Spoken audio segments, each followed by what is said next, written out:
Quiero hablarle este día acerca de cómo podemos ser usados por Dios. ¿Cómo puedo ser usado por Dios? ¿Se ha hecho alguna vez esa pregunta a usted? ¿Por qué Dios no nos usa?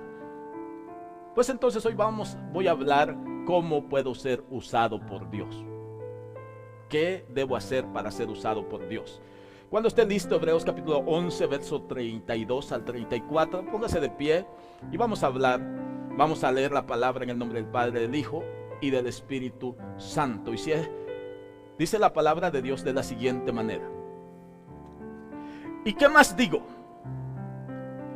Porque el tiempo me faltaría contando de Gedeón, de Barak, de Sansón, de Jafet, de David, así como de Samuel y de los profetas, que por fe conquistaron reinos, hicieron justicia, alcanzaron promesas, taparon bocas de leones, apagaron fuegos impetuosos, evitaron filo de espada, sacaron fuerzas de debilidad, se hicieron fuertes en batallas, pusieron en fuego ejércitos extranjeros.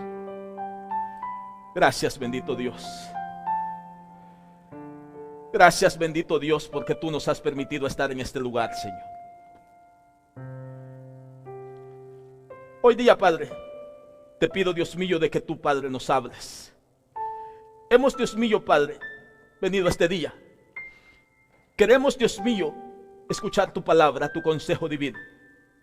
A veces tenemos muchas preguntas, Señor, pero en tu palabra está la respuesta a todos. Te pido que tú hables a cada corazón de cada joven que hoy está aquí, Señor. A cada persona que hoy está aquí, Padre, que tú hables a cada corazón. Que esta palabra, Dios mío, Padre, nos haga meditar.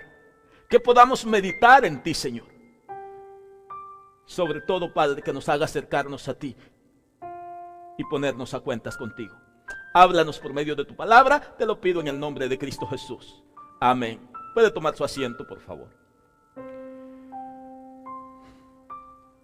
¿Cómo puedo ser usado por Dios?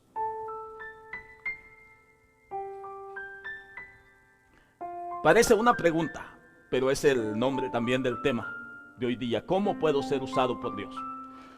¿Alguna vez usted se ha hecho esa pregunta?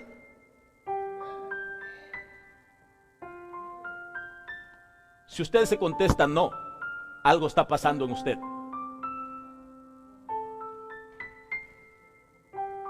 Cuando usted llega a un trabajo, usted va con aspiraciones. ¿Cuántos van con aspiraciones a un trabajo?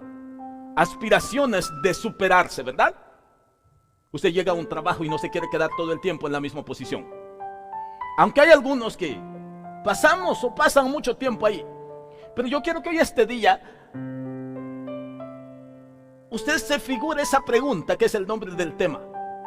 ¿Cómo yo puedo ser usado por Dios? Porque Dios lo ha traído a usted a la iglesia, a los pies de Cristo. Decía el canto que cantábamos, que el día que Cristo vino a mi vida, ¿qué pasó? ¿Se acuerda del canto? Él cambió mi vida. Me dio un nuevo corazón. ¿Se acuerda?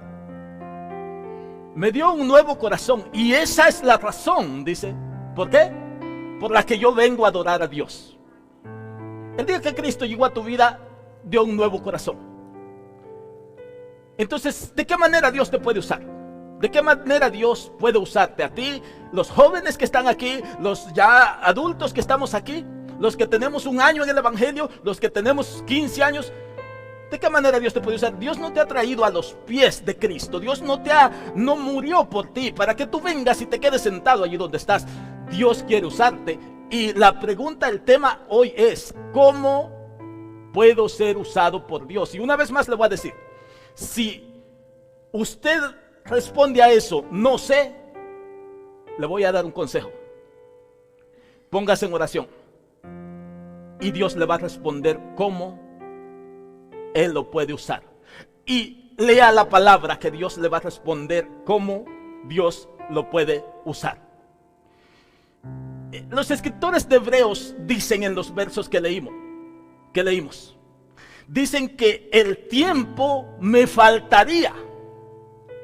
Escuche esto, el tiempo me faltaría contando de lo que hicieron Gedeón, David, Samuel, etcétera, etcétera, los profetas. Entonces quiere decir que si nos hubieran contado todo lo que hicieron estos hombres, no nos hubiera alcanzado el tiempo. Le voy a decir esto. Quiero que usted medite y quiero que piense para qué vino usted a este mundo. ¿Para qué Dios lo trajo a este mundo? ¿Para qué Dios lo trajo a este mundo? Cuando usted parta de este mundo, ya le he dicho varias veces esto, ¿qué se va a decir de usted? ¿Cuál va a ser la historia de los jóvenes? Desde que empiezan hasta que morimos, ¿cuál va a ser la historia? ¿Va a haber qué decir de usted?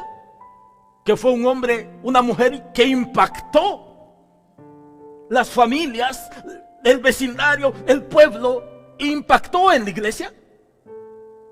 Una vez, algunos niños estaban ahí y una niña le estaba diciendo a otro niña más grande, y le dice: cuéntame una historia. Y usted sabe que los niños pequeñitos a veces son insistentes. Le dice: cuéntame una historia. Que no. Cuéntame una historia. Que no entiendes, que no te cuento la historia. Finalmente, ok, te voy a contar una historia. ¿Sabe cuál fue la historia? Le dijo: sabes que había una persona que nació, creció y murió. Y se acabó la historia. Interesante, ¿verdad? Nació, creció y murió. ¿Quiere que le diga algo? Lamentablemente, esa es la vida de muchos cristianos hoy día. Póngame atención, por favor. Lamentablemente, esa es la vida de muchos cristianos hoy día. Nacen, crecen y mueren. ¿Y tú no te preocupas? Después de muerto ya no vas a poder hacer nada. Allá donde vamos, Salomón dice: mientras tengas vida, haz todo lo que puedas hacer, porque allá donde tú vas no hay ni memoria ni nada, no puedes hacer tú nada. Yo quiero que usted me ponga atención, porque quiero que usted hoy día, mire, ya no siga lo mismo como está. Si usted está sentado por mucho tiempo en esta iglesia, o estuvo sentado en otra iglesia, o está sirviendo, pero usted puede dar más, yo quiero que haya un cambio en usted. Y no lo voy a cambiar yo, lo va a cambiar el Espíritu Santo, lo va a cambiar Dios. No le voy a decir yo: tienes que servir. Va a ser usted el que va a decir: quiero servir, porque yo no quiero nacer, crecer y morir. Yo quiero nacer, crecer e impactar el mundo. Y que cuando yo muera pueda decir. ¿Sabe que una gran parte del libro de Génesis habla de la vida de José? La mayor parte del libro de Génesis habla de la vida de José. José fue un hombre que impactó muchas vidas. Miles y miles de años atrás seguimos recordándolo. Pero hay personas que no. Ahora, si tú que tú eres de las personas como esta historia, que nace, crece y muere, ¿cuál es el propósito en esta vida? Dice la Biblia, Hebreos dice, que el tiempo me faltaría para contar de lo que hicieron estos hombres. Imagínate qué tanto hicieron. ¿Cuántos libros puedo escribir yo de lo que ustedes hacen? ¿Cuántos libros pudiera escribir yo de lo que la iglesia de Cristo hace? Refiriéndolos a nosotros aquí. Porque la iglesia de Cristo a nivel mundial hace mucho y puedo escribir muchos libros. Pero de la iglesia local que está aquí hoy, de tú como líder, de tú como servidor de Cristo aquí en esta iglesia, ¿cuántos capítulos puedo escribir yo de tu vida? Viene un escritor y te dice, cuéntame la historia de tu vida, voy a hacer un libro. ¿De cuántos capítulos va a ser ese libro? Haz una cosa, métete a Google ahí.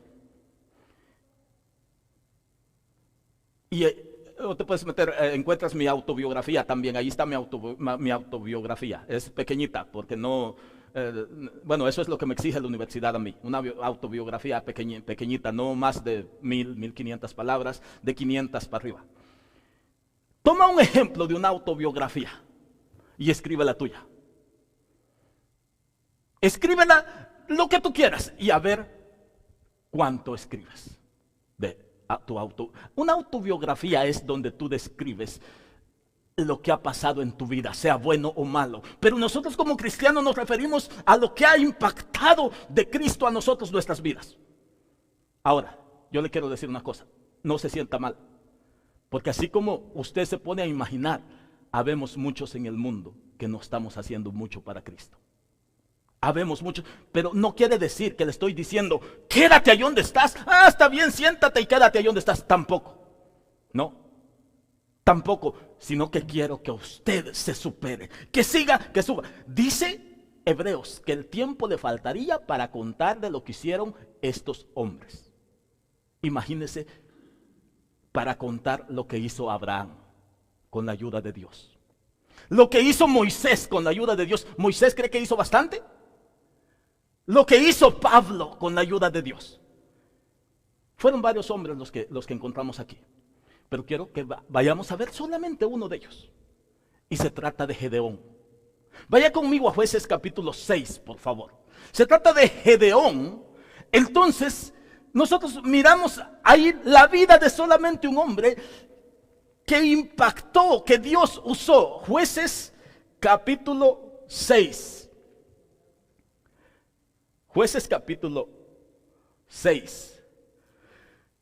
Si no lo encuentra, póngame atención por favor, porque no quiero que se quede después allí pensando qué será que dijo el pastor, cuál fue el tema. De todos modos se encuentra en las redes sociales el tema después, pero es mejor que lo agarre aquí de primera mano usted donde está. Jueces capítulo 6, verso 11 al 16, vamos a leer. Y la palabra dice: y vino el ángel de Jehová, oiga esto, y vino el ángel de Jehová y se sentó debajo de la encina que está en Ofra, la cual era de Joás, Abieserita, y su hijo Gedeón estaba sacudiendo el trigo en el lagar para esconderlo de los madianitas. El ángel de Jehová se le apareció y le dijo, oiga esto: Jehová está contigo, varón esforzado y valiente. Y Gedeón le respondió: ah, Señor mío, si Jehová está con nosotros, ¿por qué nos ha sobrevenido todo esto? ¿Y por qué no? ¿Y por qué? Vamos a ver. ¿Dónde estoy? En el verso 13. Gedeón le respondió: ah, Señor mío, si Jehová está con nosotros, ¿por qué nos ha sobrevenido todo esto? ¿Y dónde están todas sus maravillas que nuestros padres nos han contado, diciendo: no nos sacó Jehová de Egipto, y ahora Jehová nos ha desamparado y nos ha entregado en mano de los madianitas? El 14 dice: mirándole Jehová le dijo: ve con esta tu fuerza y salvarás a Israel de la mano de los madianitas. ¿No te envío yo? Es una pregunta.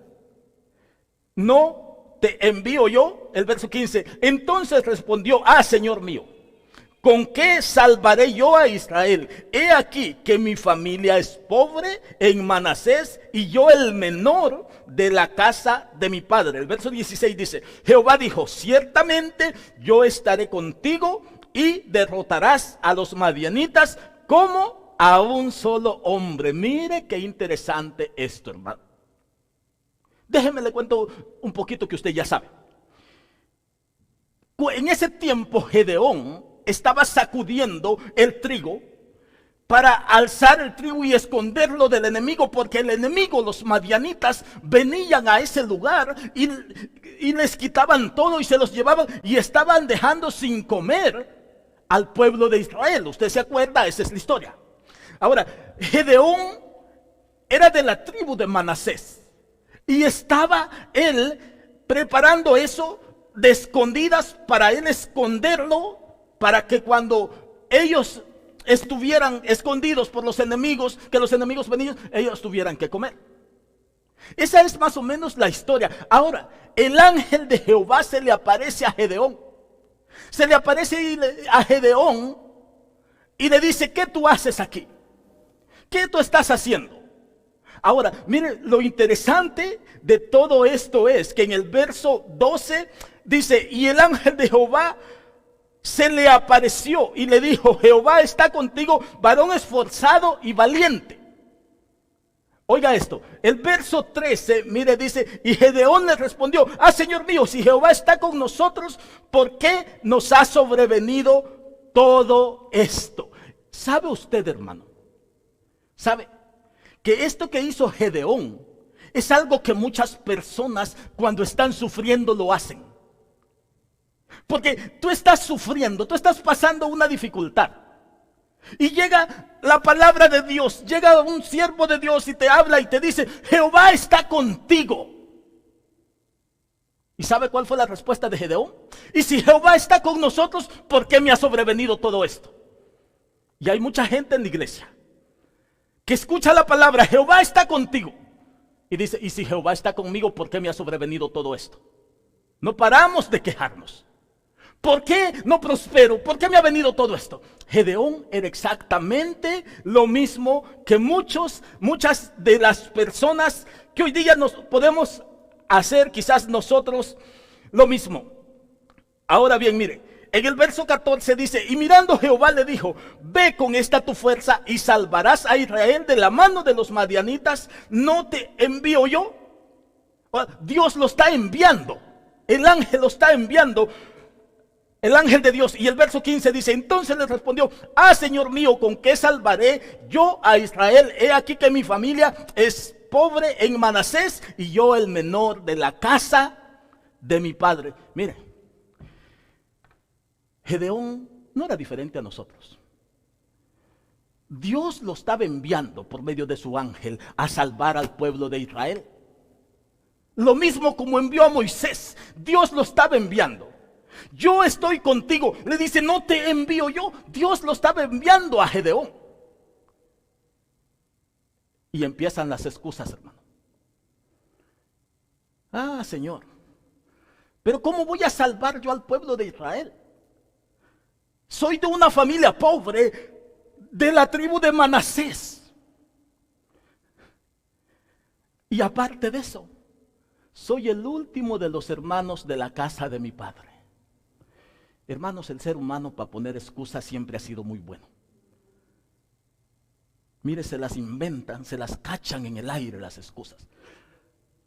A veces, hermano, hasta son capaces de mentir y se ponen de acuerdo con la esposa. Los dos sinvergüenzas, mire, se ponen de acuerdo y se la: dile al pastor esto, dile a Julano esto. Hermano, y gracias a Dios que no estamos en los tiempos como estaba en el libro de los Hechos, que Ananías y Zafira se pusieron de acuerdo. ¿Y sabe qué pasó? Las patas les miraron allí nomás los que llegaron, porque cayeron. Mucha gente hace eso. No se ponga de acuerdo en mentirle al ser humano, porque dijo Pedro: no le estás mintiendo al hombre. ¿A quién le estaba mintiendo? A Dios. Ahora mire esto, hermano, las excusas. El hombre, Gedeón le dijo: Señor, mira, ¿cómo se te ocurre enviarme a mí, Señor? No tengo un ejército, no tengo comida, somos pobres de la tribu de Manasés, no tenemos armamento, no tenemos nada, y aparte de eso, somos una familia bien humilde y yo soy el que menos puedo hacer ese trabajo. ¿Sabes por qué? Porque soy el último de todos los hermanos. En otras palabras, mismo Gedeón se estaba rebajando y estaba diciendo: mis hermanos son mejores que yo. ¿Sabe que eso sucede mucho en la iglesia? Cuando el pastor le pide a alguien: tú puedes servir. No, Julano lo puede hacer mejor que yo. No te das cuenta, pero solito te estás rebajando. Solito le estás diciendo a otro: tú eres mejor que mí. De veras, hermano. ¿Sí me está entendiendo? Solitos estamos diciendo, hay otros mejores que yo. Nadie es mejor que tú. Nadie nace aprendido. Nadie nace predicando, nadie nace tocando, nadie nace evangelizando, nadie nace echando fuera demonios. Todo eso es algo que Dios te da. Pero nosotros, hermano, mire, empezamos a poner excusas y decimos, no, Julana lo puede hacer yo, y porque esto, soy el menor de todos, soy de una familia pobre. Gedeón, típico Gedeón, estaba ahí. Gedeón estaba ahí poniendo excusas. Pero el ángel te ha escogido a ti, Dios te ha escogido a ti, y quiero que tú vayas porque yo estoy contigo. Y Gedeón le pone las excusas. Hoy día Dios te ha escogido a ti. Tú que estás aquí, Dios te ha escogido a ti para que vayas, anuncies, prediques el evangelio y hagas algo que después la gente pueda ser impactada por tu testimonio. Dios te ha escogido a ti. ¿Cuál es tu excusa hoy? ¿No puedo hablar? Moisés no podía hablar, no podía hablar. No te preocupes, yo te envío uno que habla bien. Te voy a mandar un loro que habla más que todos. ¿Y tú? ¿No puedes caminar? No te preocupes, Dios va a proveer a alguien que te lleve. ¿No puedes hablar? No te preocupes, Dios va a proveer por ahí uno que hable más que una metralleta. ¿Qué es lo que? Entonces, ¿qué pasa entonces? Gedeón era el típico hombre de que, Señor, tú estás conmigo. Sí. Y sabe de algo que yo no voy a hablar hoy, que está más adelante de esta historia, que no lo voy a tocar, solo se lo voy a decir. Sabe que Gedeón todavía le pidió pruebas a Dios, y muchos de los cristianos, Señor, mándame una señal, Señor, si quieres que yo predique, Señor. Y está sentado frente a la televisión comiendo chuleta todo el día y le pide a Dios una señal. El diablo le va a mandar una señal, hermano, porque frente a la televisión no ve nada bueno más. ¿Por qué no se pone a orar para que Dios le mande una señal? ¿Por qué no se pone a orar? Pasen el teléfono, mire, ve, hasta el dedo está así, mire, hasta así está quedando ya, ve. Y quiere que Dios le mande una señal. ¿Usted cree que Dios le va a mandar una señal? El diablo tal vez, Dios no, porque el diablo también da señales, ¿verdad? Hermano, es en serio, hermano. Nosotros, hermano, verdaderamente, hermano, debemos de decir, ¿qué es lo que yo quiero? Gedeón le dijo, hey, Señor, mira, si es cierto que tú me estás mandando, haz que mañana este pedacito de tierra amanezca mojado y este otro amanezca seco, por favor. Y todavía Dios le concedió ver esto, ¿se acuerda? Y no se conformó.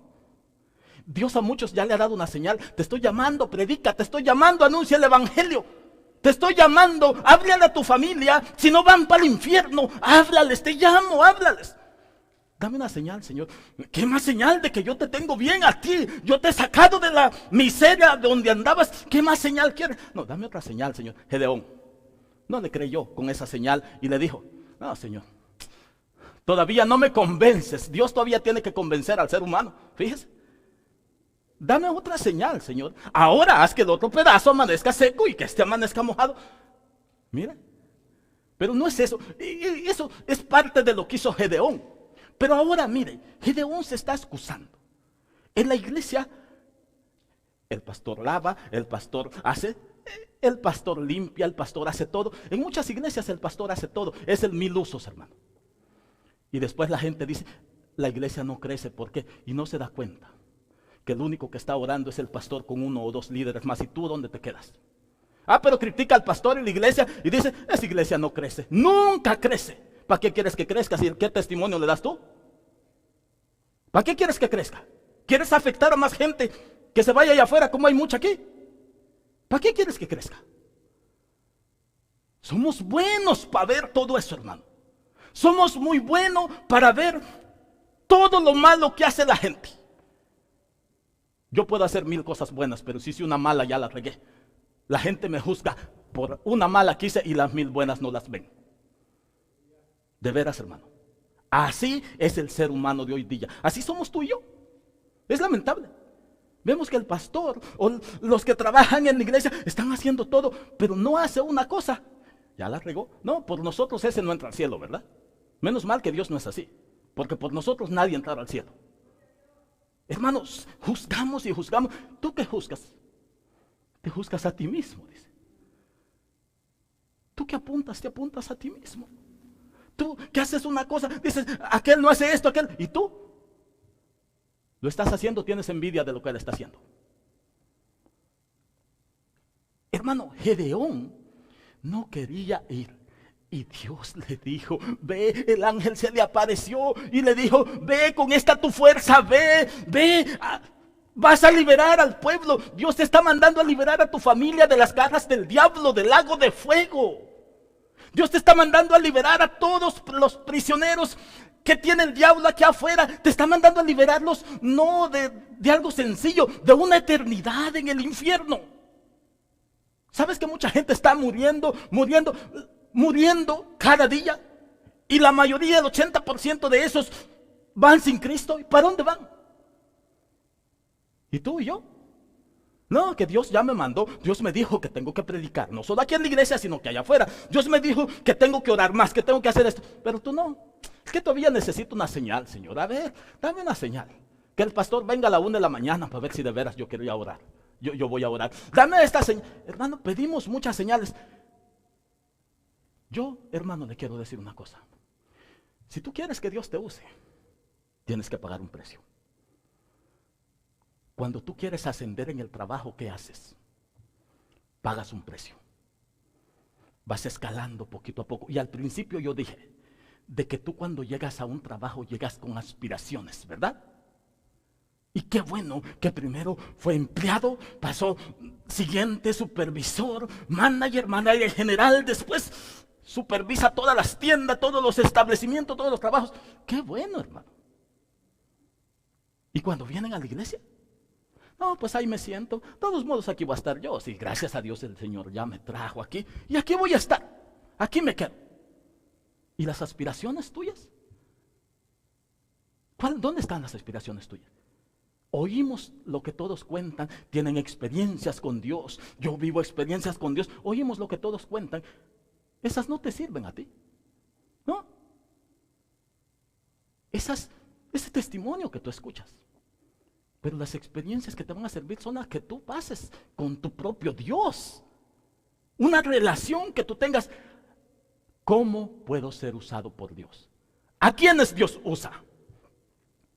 ¿A quiénes Dios usa, hermano? Mire, Gedeón era de los más pobres de la familia de Gedeón. Yo le voy a compartir por lo menos, si tengo tiempo, algunos 5 o 3, por ahí así, cosas que debe de tener. 3 puntos que debe de tener una persona que quiere ser usado por Dios. 3 cosas que Dios ve en los que Él quiere usar. ¿Sabe cuál es la primera? ¿Qué es lo primero a quienes Dios usa? Mire, como primer punto, Dios usa a la gente común y corriente. ¿Y va a decir qué? Sí, es cierto. Dios usa a la gente común como todos. Dios no anda buscando estudiados para usarlos, ¿o sí? Dios no anda buscando categorías para usarlos. Dios usa a la gente común, como todos los demás. Por lo tanto, tú no puedes decir, no, es que yo no he estudiado en una universidad, por eso Dios no me puede usar. No. Tú no puedes decir, es que yo no estoy preparado en esto. Yo soy apenas el último de todos, de los más pobres. Eso fue lo que dijo Gedeón. Dios usa gente común. En primer punto, Dios usa a gente común. Mire, y ahora ve usted, ahí mismo donde leí en el Jueces 6, 14 al 16. Miren, Jueces 6, ahí mismo 14 al 16, dice, son algunos versos que creo que ya leí. Dice, y mirando Jehová le dijo, ve con esta tu fuerza y salvarás a Israel de la mano de los madianitas. Mire, dice, ¿no te envío yo? Este es el verso que ya leímos. Entonces le respondió, Señor mío, ¿con qué salvaré yo a Israel? He aquí que mi familia es pobre en Manasés y yo el menor de la casa de mi padre. El 15, el verso 16 dice, Jehová le dijo, ciertamente yo estaré contigo y derrotarás a los madianitas como a un solo hombre. Mire, Gedeón era un hombre común y corriente como los demás. Era de una familia pobre. No tenían dinero, no tenían preparación. Gedeón era uno de una familia bien pobrecita. Por eso es que yo le digo, Dios usa a la gente común. ¿Por qué Dios usó a Gedeón? ¿Porque era alguien especial? ¿Porque era estudiado? No. Dios puede usarte a ti. Dios usa a la gente común. O sea, por eso no puedes decir aquí en la iglesia, es que Dios no me usa a mí. Tú estás viendo hoy que Dios usa a la gente que Él quiera. Tú no puedes decir, no, es que Dios no me puede usar para predicar. Dios no me puede usar para cantar. ¿Cuántos creen que Dios los puede usar? A veces ni nosotros nos la creemos, ¿verdad? Es tan difícil esto, porque a veces ni tú mismo crees en ti. ¿Y cómo alguien más va a creer en ti? ¿Cómo alguien más va a creer en ti si ni tú mismo crees en ti mismo? Haces decisiones que ni tú mismo sabes si te van a salir bien. ¿Y cómo alguien más te va a seguir en esa decisión si tú eres el primer negativo en que esa decisión no te va a salir bien? Ni nosotros mismos creemos en nosotros. A veces tomamos decisiones y estamos dudando, maybe, quizás, tal vez. Quizás me sale bien, quizás no. Ni tú mismo crees que eso te va a salir bien. ¿Y cómo yo me voy a animar a ir contigo si ni tú mismo estás creyendo que eso te va a salir bien? Yo no me monto en ese barco contigo. Ni tú mismo crees que te va a salir bien. Ahora, hermano, es lamentable. Pero la gente de las iglesias y así está, y le hablamos la palabra, y usted la escucha, la lee, todos los días la escucha, y ni para atrás ni para adelante. Se quedó ahí, ni para atrás ni para adelante. Nacer, crecer y morir. Lamentablemente, eso es lo que están haciendo muchos cristianos. Nacen espiritualmente, crecen por ahí un poquito, y luego mueren y terminan en el mundo. ¿Por qué? Porque, ¿sabe por qué? Porque no hacen nada para ellos continuar vivos. Y como ellos no hacen nada, no se ponen a la disposición de Dios, no le sirven a Dios, le sirven al diablo. El diablo los usa. Porque hay dos cosas. Cómo ser usado por Dios, pero también te puede usar el diablo. Hay dos cosas. O tú le sirves a Dios o le sirves al diablo. Pero si una persona tiene 5, 6, 3 años en la iglesia y no le sirve a Dios, el diablo le va a dar trabajo. El diablo va a venir y le va a poner trabajo. Cuando un joven no tiene que hacer, el diablo le da trabajo. Empieza a mirar lo que puede hacer, lo que no puede hacer.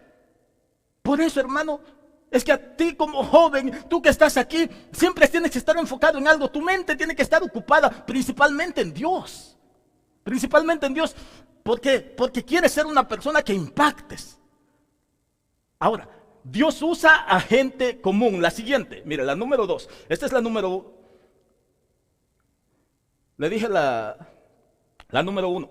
Dios usa a gente común. Le leí el verso Jueces 6, 14, 16. Pero hay uno más que le quiero leer en esta, que Dios usa gente común. El verso 34 de ahí mismo, del capítulo 6. El verso 34, mire, dice: entonces el Espíritu de Jehová vino sobre Gedeón, y cuando éste tocó el cuerno, los abiezeritas se reunieron con él. Mire esto. ¿Sabes por qué Dios usa a gente común? Dios puede usar a una gente común, no una gente bien estudiada. ¿Sabe por qué? Porque no es la gente la que habla. No fue Gedeón el que habló. No fue Gedeón. Bueno, físicamente sí fue Gedeón, pero el verso 34 dice, hermano, que el Espíritu, dice, entonces el Espíritu de Jehová vino sobre Gedeón, y cuando éste le tocó el cuerno, los abiezeritas se reunieron con él. ¿Sabe una cosa?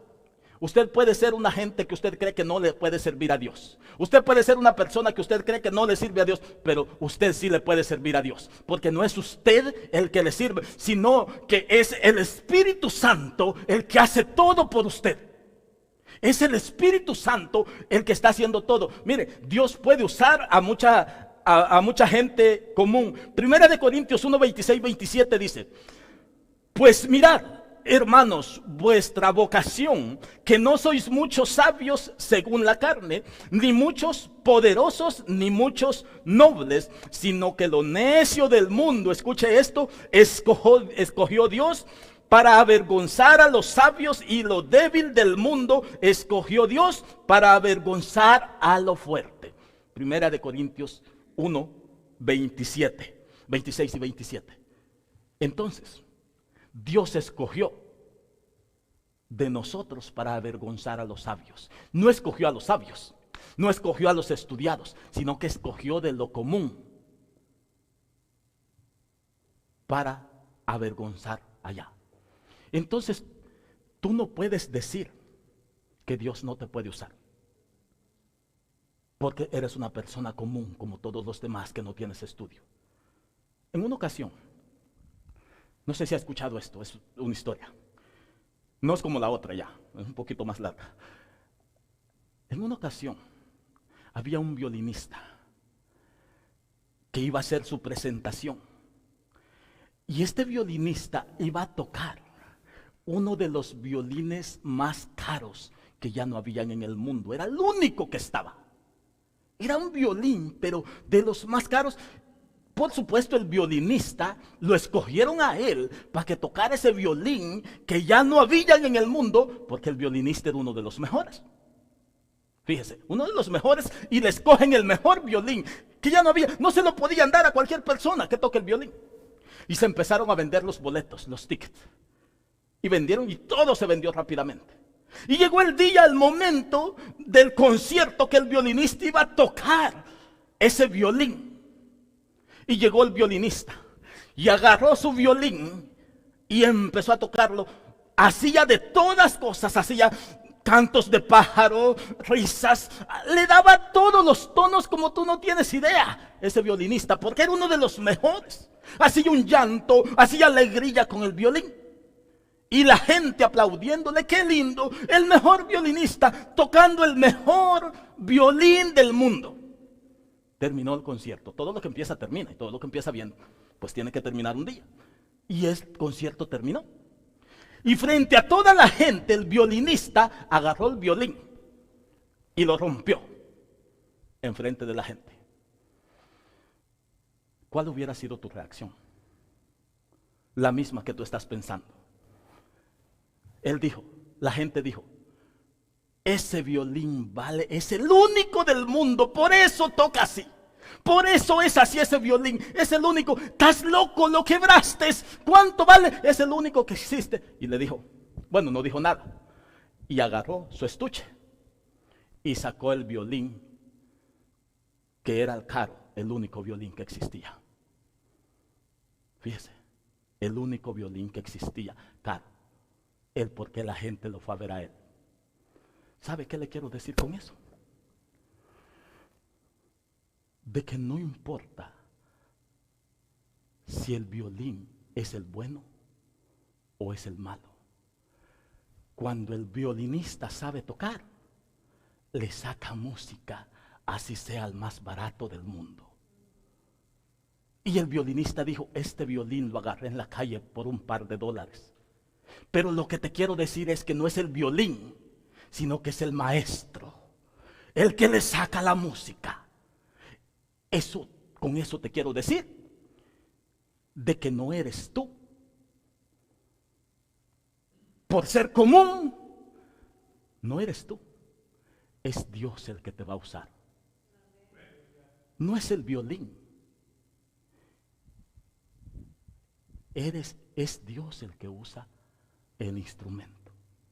Entonces tú no puedes decir, es que yo no soy preparado, no soy como ese violín de caro.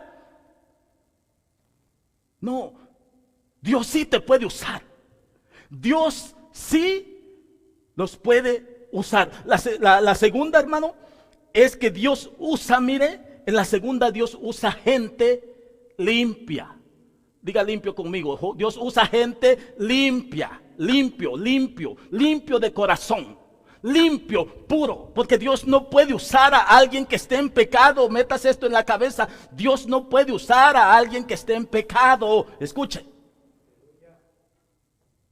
Dios usa gente limpia, porque no le está hablando a un ganado, le está hablando a seres humanos. Es siervo de Dios, no es siervo de otra persona, es siervo de Dios. Por eso es que Dios usa gente limpia que impacte a los corazones, a las personas.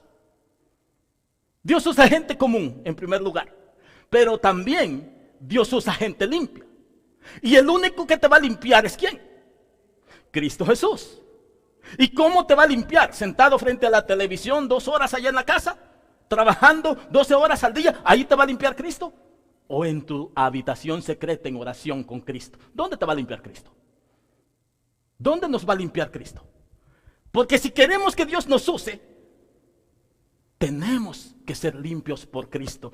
Dios usa a gente limpia. Y ahí mismo en Jueces capítulo 6, verso 25 y 26, miren, ahí mismo nos dice lo siguiente: aconteció que a la misma noche le dijo Jehová a Gedeón, ¿verdad? Dice: toma un toro del hato de tu padre. Toma un toro del hato de tu padre, el segundo toro de 7 años, y derriba el altar de Baal que tu padre tiene, y corta también la imagen de Acera. Corta también la imagen de Acera que está junto a él. El 26 dice: y edifica altar a Jehová tu Dios en la cumbre de este peñasco, en lugar conveniente, y tomado el segundo toro, sacrifícalo en holocausto con la manera de la imagen de Acera que habrás cortado. En ese tiempo, las personas en ese lugar adoraban a Baal. Baal era el dios principalmente del sexo. Era un dios que se satisfacía en todo eso. Y habían altares ahí. Idolatraban al dios a Baal. Ellos lo idolatraban. Entonces le dijo Dios a Gedeón: lo primero que vas a hacer es ve y derriba ese altar. Derriba ese altar porque yo quiero usarte. Que está allí, que tiene por allí tu padre, tu familia, el que está por allí, derríbalo. Esa es idolatría. Derríbalo. Y sobre ese construye uno con la misma acera. Esto es muy interesante, yo no tengo el tiempo de explicárselo, porque sobre ese construye uno. ¿Sabe por qué Dios no usa mucha gente? Porque tiene ídolos a donde quiera. Le dijo: derriba ese altar. Es el que idolatra al pueblo. Derriba ese altar porque yo quiero hacer algo. Y va a decir usted: bueno, pero yo no tengo ídolos. Ídolos son imágenes. No. Ídolo es todo aquello que tú pones antes que a Dios. Todo aquello que tú pones antes que a Dios. Si tú pones a tu familia antes que a Dios, estás idolatrando a tu familia. Discúlpame que te diga, pero esa es la verdad. Si tú pones el trabajo antes que a Dios, tú estás idolatrando a tu trabajo. Si tú pones a tus hijos antes que a Dios, tú estás idolatrando a tus hijos. Si tú pones a tu esposa antes que a Dios, tú la estás idolatrando a ella. ¿Y así quieres que Dios te use? Derriba ese altar. Construye uno limpio sobre ella, sobre ese ídolo. Construye un altar limpio. Yo siempre he dicho una cosa: yo sé que mi esposa está muy contenta conmigo porque al primero que yo amo es a Dios, no es a ella. Yo no amo a mi esposa en primer lugar. Yo amo primero a Dios. A ella la amo en segundo lugar. Y cuando tú amas a tu esposa en segundo lugar y primero a Dios, tu esposa no tiene que preocuparse de nada. ¿Por qué? Porque no voy a amar a mi esposa antes que a Dios. A mi esposa Dios me la ha dado. ¿Cómo es que yo voy a amar a mi esposa más que a Dios? ¿Cómo es que tú vas a amar a tu trabajo más que a Dios? Derriba ese altar. Derriba ese dinero que tanto sigues. Derriba esas redes sociales que tanto sigues. Y construye un altar. Construye un altar. Póstrate ahí. Haz un altar para Jehová. Alaba a Dios. Construye ese altar sobre el otro que ya ha sido derribado. Interesante. Porque si tú eres un idólatra a tu familia, sobre de tu familia, y estoy hablando no físicamente, sino que estoy hablando espiritualmente en esta ocasión, sobre eso construye un altar. No idolatres a tu familia. Ese es el problema. Dios quiere usar, hermano, gente limpia. Dios quiere usar, hermano, gente limpia. A esta hora del mensaje, hazte una pregunta. ¿Tengo un corazón limpio? Contéstate tú. ¿Tengo un corazón limpio o todavía hay ese odio que voy y saludo y doy 4 dedos y me voy de vuelta para atrás? Le huele la boca a esa persona porque no me le quiero acercar. Todavía tengo ese espíritu yo. Hoy día tú vas a salir libre de eso de aquí. Construye un altar sobre eso que tú tienes. Construye, hermano, porque tengo un corazón limpio. Cuando tú tienes un corazón limpio no piensas mal. No piensas mal de nadie. Ahora, si tú te figuras esa pregunta, ¿tengo un corazón limpio? Una segunda pregunta. ¿Es Jesús el número 1 en mi vida? ¿O es mi familia? ¿Quién es el número 1 en tu vida? ¿Tu esposa? ¿Tu trabajo? ¿Tu casa? ¿Quién es el número 1 en tu vida, hermano? Hoy día usted se va a ir enojado quizás de aquí. Si tú te vas enojado, enójate con la palabra de Dios. El que ama a padre o madre antes que a mí no es digno de mí, dijo Jesús. O yo lo digo. Si a ti no te gusta, pues lamentablemente yo no quiero que tú estés engañado. Yo no quiero que tú sigas aquí en esta iglesia calentando el asiento siempre. O vas a otra iglesia y vas a seguir lo mismo. ¿Sabes una cosa? No es la iglesia. ¿Eres tú? ¿O aquí no está Cristo? ¿Está Cristo aquí o no? ¿La presencia de Dios desciende aquí o no? Y en otra iglesia quizás también. Y en otra iglesia quizás también. Mira, por la misma situación hay personas que huyen del trabajo. Y por la misma situación hay personas que andan así en los trabajos en todo el tiempo. Todo el tiempo. El Cristo que está aquí es el mismo que hay en todo lugar. Y tú sabes, yo te amo en el amor de Cristo. Y yo no quiero de que tú te pierdas. Yo no quiero, hermano, que continúes lo mismo. Crecer, nacer y morir. Como la nieblina. Aparece y desaparece. Yo no quiero eso para ustedes. Ni para mí, ni para mi familia. Derriba esos altares que hay. Por eso no te puedes entregar a Dios. Porque hay muchos idólatras. Hay idolatras mucho a tu familia. Pones todo antes que a Dios. Por eso no le puedes servir a Dios. Por eso es que hay algo en tu mente. No le sirvas a Dios, no le sirvas a Dios. No prediques, no ores, no ayunes. ¿Por qué? Porque está poniendo la comida, el estómago primero. No ayuna porque el estómago está primero. Eres un idólatra, estás poniendo el estómago primero. De veras, hermano. No recibes a Cristo porque hay cosas en tu corazón que son antes que Cristo. No, hermano. No te quedes ahí. No veas eso, hermano. Ahora, la siguiente, que me estoy tardando mucho ya, es la 3. Y me voy a ir rápido. Dice que Dios usa a gente valiente. ¿Dónde están los valientes aquí? No hay muchos. Hermano, ¿usted está aquí o ya se fue? Si no paramos aquí, nos vamos ya. ¿Nos vamos ya? Flor, ven. Empieza a tocar. ¿Usted está aquí o ya se fue, hermano? Acompáñanos, Flor. Hermano, ¿qué quiere usted, un pastorcito que le diga, ay, vente, te cargo el pecado, te chineo el pecado, como decimos nosotros allá, ¿verdad? A la muchacha le da risa. Te voy a chinear el pecado, ven. ¿Eso quiere? Si no, pues los vamos, cerramos la iglesia y ¿para qué estamos perdiendo el tiempo? ¿Estamos perdiendo el tiempo? ¿Por qué no pones a Cristo antes que a todo? Yo voy a terminar más luego. ¿Por qué no pones a Cristo antes que a todo, hermano? Si tuvieras el mensaje que yo traigo, tiene 5 páginas. Yo lo traigo en mis notas ya.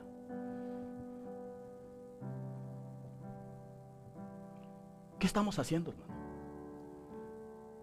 Dios usa gente valiente, hermano. Ya no voy a leer los versos, porque creo que ya muchos se fueron ya. Jueces verso 6, capítulo 6, verso 12 dice que Gedeón era un hombre esforzado y valiente. Tú eres un hombre y una mujer esforzada y valiente. Tú eres un hombre, una mujer esforzado y valiente. El 12 dice: y el ángel de Jehová se le apareció y le dijo: Jehová está contigo, varón esforzado y valiente. ¿A cuántos Dios les ha dicho lo mismo? Jehová está contigo, varón esforzado y valiente. Jehová está contigo, varón esforzado y valiente. ¿Por qué, hermano? Mire, el capítulo 7 del libro de Jueces dice en el verso 2 al 3: y Jehová dijo a Gedeón: el pueblo que está contigo es mucho, para que yo entregue a los madianitas en su mano. No sea que se alabe Israel contra mí diciendo: mi mano me ha salvado. Ahora pues, haz pregonar en oídos del pueblo diciendo: quien tema. ¿Dónde están los que temen aquí? No hay ninguno. No hay ninguno también. Dice, bueno, tema no es de temer a Dios, sino que de miedo. Perdón si no me especifiqué bien. Dice: ahora pues, haz pregonar en oídos del pueblo diciendo: quien teme, hablando quien tiene miedo al enemigo, quien teme y se estremezca, madrugue y devuélvase desde el monte de Galad. Y se devolvieron de los del pueblo 22,000 y quedaron, ¿cuántos? 10,000. ¿Sabe que Dios no quiere gente que no sea valiente? ¿O cree que sí? 32,000 personas iban ahí con Gedeón a la guerra con los madianitas. Otra característica para que Dios te use es que tienes que ser una persona valiente. Varón esforzado y valiente, Dios te va a usar. Entonces, cuando Gedeón ya va para la guerra, lleva 32,000 hombres. Y le dice Dios, en el capítulo 7, le dice: hay mucha gente. No quiero que todos vayan, porque si no van a decir que ellos lo han hecho y yo lo voy a hacer. Di ahora: el que tenga miedo, váyase. El que tenga miedo de luchar con el enemigo, váyase. ¿Cuánta gente hay en las iglesias que le tiene miedo al enemigo? No debería de haber, pero hay muchas. Hay mucha gente que le tiene miedo al enemigo. ¿Y se devolvieron cuántos? 22,000 personas se devolvieron. Miren, Deuteronomios capítulo 20 verso 8 dice, mire, hablando de lo mismo, del miedo, dice: y volverán los oficiales, y volverán los oficiales a hablar al pueblo y dirán: ¿quién es el hombre medroso y pusilaime? Vaya y vuélvase a su casa y no apoque el corazón de sus hermanos como el corazón suyo. ¿Sabe? Que esto es algo muy interesante. Porque en el pueblo de Israel, cuando iban a la guerra, le decían a la gente: si tú eres un hombre miedoso, vete y no avergüences a tu familia. Otras versiones dicen eso: vete y no avergüences a tu familia. ¿Y sabe cuál es el peor error? Que nosotros estamos en el ejército de Dios. ¿Cuántos están todavía en el ejército de Dios? Somos soldados de Cristo y avergonzamos a nuestra familia. Eso es lo que le decía allá al ejército: si ustedes son medrosos, si ustedes tienen miedo, váyanse, retírense de la guerra y no avergüencen el corazón de los otros como está el suyo. No lleven eso. Hermano, es interesante cómo Dios nos habla. ¿Y por qué entonces no entendemos? Vamos a ver un verso más sobre el 3, es el que estoy, sobre el paso 3. Mire, segunda de Timoteo capítulo 1 verso 7 dice, vamos a ver, ¿cómo dice? Es un verso muy conocido, que dice: porque no nos ha dado Dios, ¿qué dice? Un espíritu de cobardía, sino ¿de qué? De dominio propio. O sea que Dios no quiere gente cobarde. que no se atreva a luchar con Satanás, con el enemigo. En el ejército de Cristo no tiene que haber gente cobarde que no se atreve a luchar con el enemigo. Y yo le pudiera explicar mucho todo esto, pero no se lo voy a explicar porque veo que ya se está queriendo ir. El verso 4, en la parte 4, Dios usa a gente cauda. Mire esto. Y en Jueces 7, del 4 al 8 dice: y Jehová dijo a Gedeón, oiga esto es cuando ya se habían retirado 22,000. En el verso 4 del capítulo 7 dice: y Jehová dijo a Gedeón, aún es mucho el pueblo, mire, llévalos a las aguas y ahí te los probaré, y del que yo diga vaya contigo, este irá contigo, mas de cualquiera que yo te diga este no vaya contigo, él no irá. Hago una pausa, le voy a decir algo. Habían 10,000 hombres todavía con Gedeón, 10,000 hombres. ¿Cuántos habían? 32,000, ya se habían ido 22,000. ¿Usted cree que a Dios le impacta la multitud?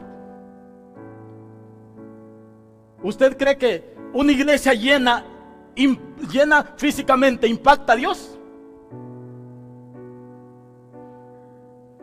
Le dice aquí: aún es mucho el pueblo. Hermano, a Dios no le impacta nada. Eran 32,000. Y le dijo: hay gente con miedo. ¿Para qué queremos una iglesia de 30,000 personas? Donde nadie quiera pelear con el enemigo y solo hay 5 que pelean con el enemigo, que le hacen la guerra al enemigo. ¿Para qué quería 32,000 personas Gedeón si 22,000 tenían miedo? Se volvieron para la casa. Ahora, mire después del verso 4, el verso 4 que le leí dice, el 5 dice: entonces llevó el pueblo a las aguas. Y Jehová dijo a Gedeón: cualquiera que lamiere las aguas con su lengua, como lame el perro, a las aguas, como lame el perro, aquel pondrás aparte. Asimismo a cualquiera que se doblare sobre sus rodillas para beber, asimismo a cualquiera que se doblare sobre sus rodillas para beber. Y fue el número, el verso 6, y fue el número de los que lamieron llevado el agua con la mano y su boca 300 hombres. Oiga esto. Y todo el resto del pueblo se dobló sobre sus rodillas para beber las aguas. Entonces Jehová dijo a Gedeón: con estos 300 hombres que lamieron el agua, salvaré y entregaré a los madianitas en tus manos. Y váyase toda la demás gente, cada uno a su lugar. Y habiendo tomado provisiones para el pueblo y sus trompetas, envió a todos los israelitas, cada uno a su tienda, y retuvo a aquellos 300 hombres, y tenía el campamento de Medián debajo del valle. ¿Con cuántos hombres se quedó Gedeón? Con 300. ¿Cuáles? Los que lamieron el agua como el perro. ¿Se han fijado cómo lame el agua el perro? ¿Sí? Y los que se doblaron a tomar agua, ¿por qué Dios no los quiso llevar? Tenían miedo. ¿Sabe por qué Dios no los quiso llevar? Porque la palabra de Dios, mira lo que nos manda la palabra de Dios: ser sobrios y velar, porque vuestro adversario, el diablo, ¿cómo está? Como león rugiente buscando a quien devorar. 300 de esos hombres se arrodillaron y tomaron agua como el perro, pendientes de lo que pasaba a su alrededor, porque sabían que el enemigo estaba ahí. Ser sobrios y velar. Todo el resto vino, se arrodilló y se agachó a tomar el agua. ¿Estaban pendientes del enemigo? Por supuesto que no. Porque si tú haces esto y empiezas y estás viendo, tú estás vigilando. Hay mucho cristiano que no está vigilando. Y dice ser sobrios y velar. Ser sobrios y velar. Porque el enemigo está cerca. Imagínense estos hombres que se arrodillaron y venía el enemigo.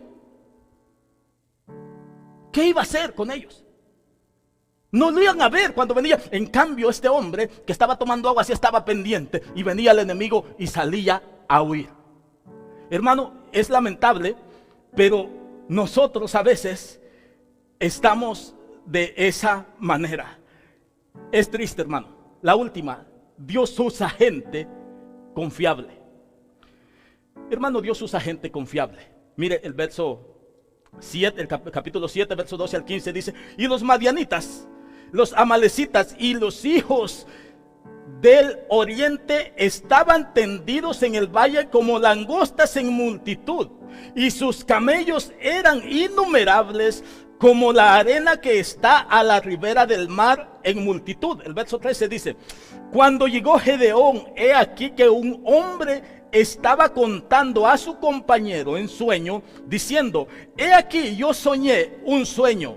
Veía un pan de cebada que rodaba hasta el campamento de Medián, y llegó a la tienda y la golpeó de tal manera que cayó, la trastornó de arriba abajo, y la tienda cayó.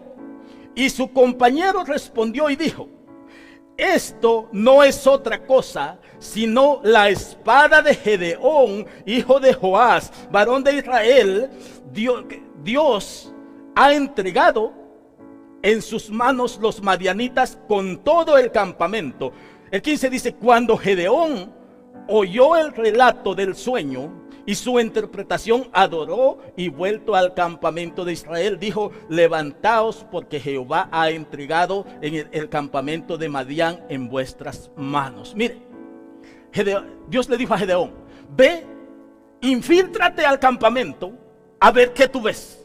Gedeón va y se infiltra al campamento, como todo buen soldado en el ejército. Se infiltra al campamento y de repente llega a una tienda de campaña.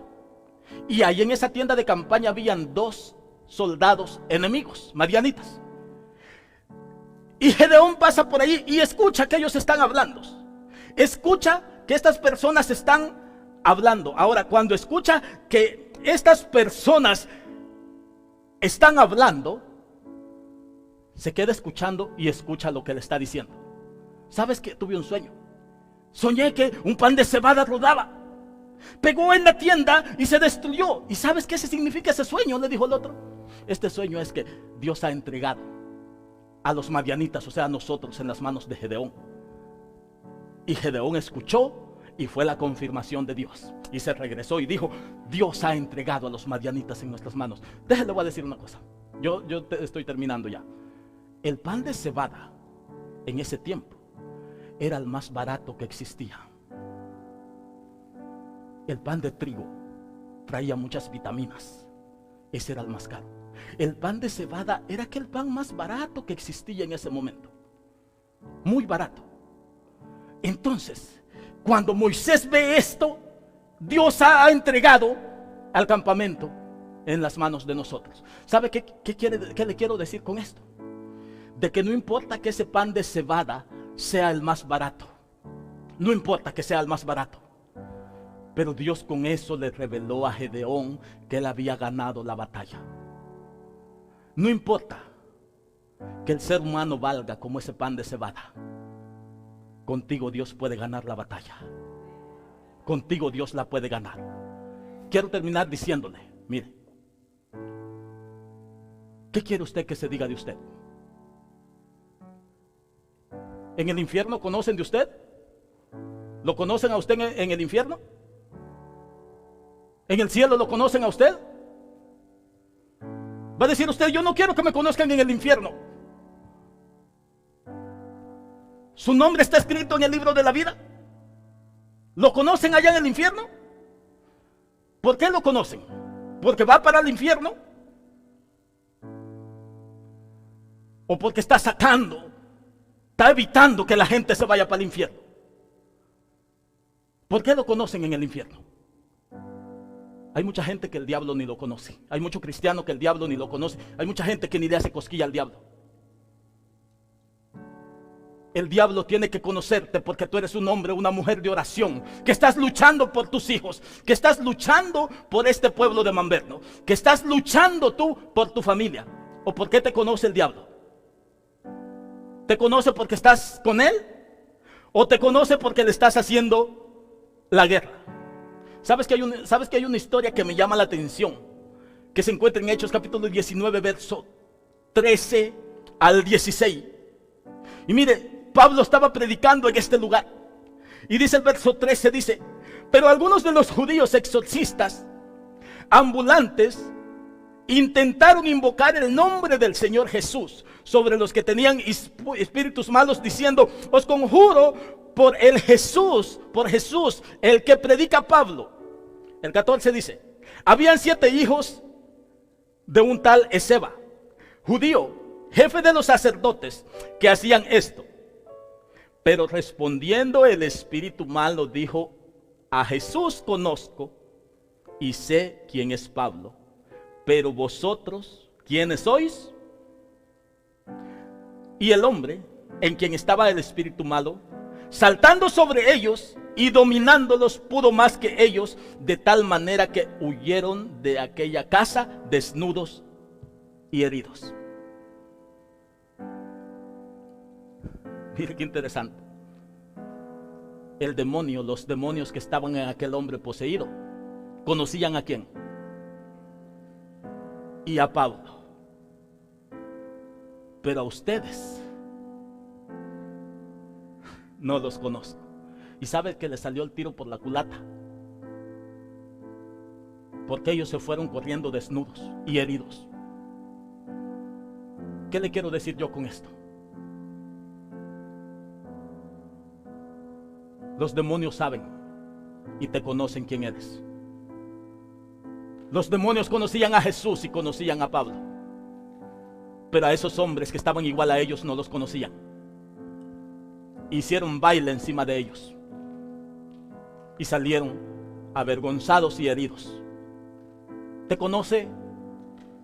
¿Los demonios te conocen a ti? ¿Como conocían a Pablo? ¿Como conocían a Jesús? Es interesante, la iglesia de Cristo está muy dormida, no quiere servir. ¿Sabe que hay gente que no se atreve a orar ni por sus hijos? Y los demonios se ríen, los que atacan a nuestros hijos se ríen. Y dicen: a Julano conozco, pero a ti hago baile encima de ti. De veras, hermano, esto es serio. Los demonios conocen a Jesús y a Pablo, dice el verso, pero a estos charlatanes no los conocían. ¿Tú quieres que que los demonios te conozcan? ¿Por qué? ¿Porque vas con ellos o porque les estás haciendo la guerra? El endemoniado gadareno, cuando Jesús se le acercó de un solo, los demonios le dijeron: ¿qué tienes con nosotros, Jesús? Sabían quién era Jesús. ¿Tú sabes quién es Jesús? Quizás sí.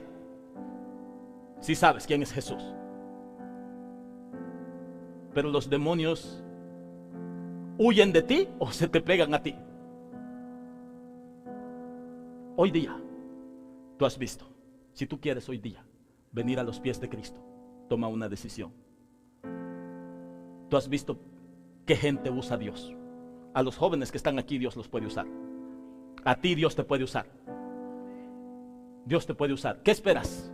Póngase de pie, por favor, vamos a terminar orando. ¿Qué esperas para que Dios te use?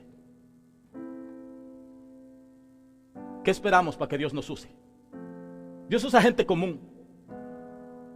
Dios usa gente pobre. Dios no anda buscando algo en específico. ¿Qué Dios quiere hacer contigo? ¿Cómo Dios te quiere usar?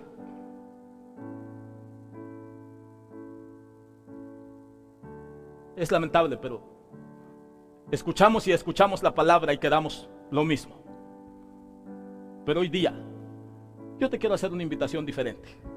Comprométete con Cristo. Comprométete a servirle a Él. No pongas más excusas. Ya he escuchado muchas excusas. Aquí y en todo lugar que yo he estado he escuchado muchas excusas. Muchas excusas. ¿Por qué no te comprometes a servirle a Cristo, no a mí? Sabe que estoy cansado de escuchar excusas. No, es que no tengo estudios, soy pobre, soy el último de los hermanos, como Gedeón. Y Dios le está diciendo, yo estoy contigo. Dios está diciendo, límpiate, límpiate, yo quiero que te limpies. Toma una decisión, sírvele a Cristo. Toma una decisión, acércate a Cristo, sírvele a Cristo. Entrega tu vida a Cristo. Pídele a Dios que Dios te use. Pero tienes que hacer algo. Inclina tu rostro, vamos a orar. Si tú que estás aquí este día quieres hacer un compromiso con